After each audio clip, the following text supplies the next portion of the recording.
আজকে আমরা মানিকগঞ্জের ঘিউরের ডেরা রিসোর্টে আসছি ইফতার পার্টিতে।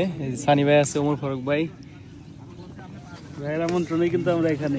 খুবই ভালো লাগতেছে, দেখেন কি সুন্দর, একদম দারুণ পরিবেশে আজকে আমরা ইফতার করব। পাখির কিচিরমিচির শব্দ, এখানে ফল আছে, খিচুড়ি।